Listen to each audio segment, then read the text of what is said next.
I'm Kathleen Sams with Red Heart Yarns, and we're going to be working on the Fandango throw. This is made in a lot of different pieces, but they're all crocheted together. So this is a great project to kind of carry along with you. We're starting off with panels or little fans, and I have 2 pieces together already. There's going to be 7 of them that you're going to put together and make as a fan. So what we're going to do is start with the chain 2. We're going to single crochet in that first stitch. Then we're going to pick up our piece, and this is joined together on the right side on with the odd number rows. So it would be 1, 3, 5, 7, 9, 11, 13, and 15. So we're going to come across there. That's where the first one is. Slip stitch, turn, chain 1, and then you're going to make 2 single crochets. In that stitch, we're going to turn, chain 1, single crochet. So that's 2 stitches. This is row 3, so we're going to come across right here, chain 1. This is row 4. Now on row 5, it's an increase row. So we're going to single crochet in that first one, chain 1, single crochet, come across here to row 5 of the completed panel, slip stitch, chain 1. This is row 6.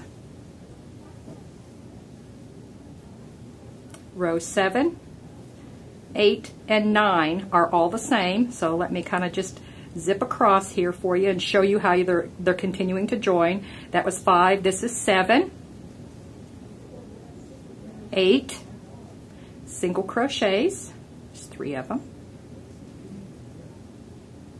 Row 9, chain 1, 3 single crochet, and again we're going to come over here and join right there. And now on 10, we have an increase row again, chain 1, single crochet in the first one, 2 single crochet in the second, or the middle stitch, and then single crochet in the last one. So that gives you 4 stitches, chain 1, and work 1, 2, 3, 4, single crochet. Again, come across, join your row. That was 11. This is row 12.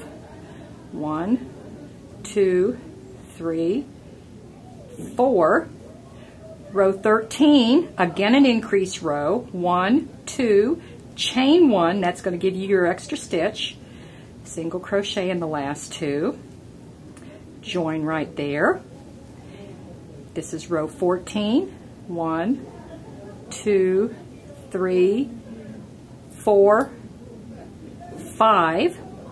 All right, now row 15 is our last row. You're going to chain 1, single crochet in the first stitch, skip the next stitch. In the center, or the third stitch, you work a shell of 5 double crochets. 3, 4, 5, and then skip the next stitch and work a single crochet in the last one, and then we're going to come across here on the one that's finished that you're adding to in the side of that first single crochet there, slip stitch, and then you fasten off, and then you're going to add the rest of them. Now we have right here, I have a piece that I've started on, and this is working from the center. So what I want to show you is the chart, and you can see here there are 2 different color panels, and what we're working on is I've started in the center so you can actually see how this works out. So you've got, these are the ones, and here is what number 2 looks like. Just switch the colors around a little bit. And this is what your block is actually going to look like. And what you need to do is make sure you lay your blocks out before you put your edging on them. So you can actually make the block and complete all of them and then go back and do the edging last, because that's when you're joining it together. So you can see they're all put in different directions. So you have to make sure that you're going to join them properly. All right, now what you need to do is, you can see here, this is the bottom piece. Now it'll explain here on the instructions that this is the bottom, and this would be considered the top piece where your fans go across the top.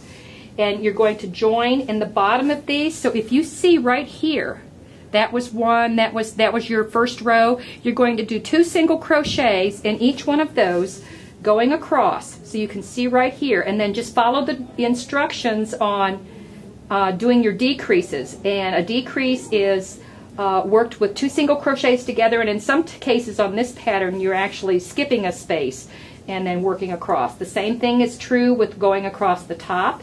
You're going to join right here in that first stitch, and it'll explain how you're going to do your double crochets, and then you're going to skip a couple stitches, do your single crochet, and you work that across. The same thing true following the pattern. You're going to work your decreases. Now, when you do the edging, what you need to do is lay your square out and actually count, because you're going to count down. Make sure you've got, know how to count around your sides, because you're going to have 13 chain 2 spaces around each one. So the first square you're going to do completely with the joining round, and then the rest of them you're going to join together as you're working this. So I've already got my chain 4 corner, and then it's chain 2 single crochet, chain 2 single crochet. So kind of count it out before you start, so you know exactly how many you're going to get across here. And you have, like I said, you'll have 13 chain 2 spaces, and you should end up right here in the corner, in the center of that corner shell, which is a 5 double crochet shell. So we've got to that place. We're supposed to do a chain 4 now. Well, this is where we're going to join, and the instructions say to do 2 chain, drop your hook from the loop and come through the other side. I think it's easier if you just leave it like this. You can pick your piece up, make sure you're getting the actual corner space right here, so you count your loops. There's your chain 4. 1, 2, 3, 4, 5, 6, 7, 8, 9, 10, 11, 12, 13. So right there's my corner, right there's my corner, and this is where I'm going to pick it up and go right through that, slip stitch, do another 2 chain to complete the chain 4 corner, and then you do chain 2 single crochet. So you're going to repeat the same thing, but instead you're actually working back and forth in the chain spaces on the completed piece. So we'll come over here and slip stitch, chain 1, come back over here, single crochet, chain 1, back over to the next space, slip stitch, chain 1. So you see we're doing a slip stitch, and we still have a chain space before and after. Slip stitch, or excuse me, that should have been a single crochet. So we'll come in right here, do a single crochet, chain 1, you slip stitch in the next space. Do one more here for you, and I'll lay this out. And single crochet. All right, here we go. And there you go. You can see how this is starting to come together. And this is how you join as you go on the Fandango throw.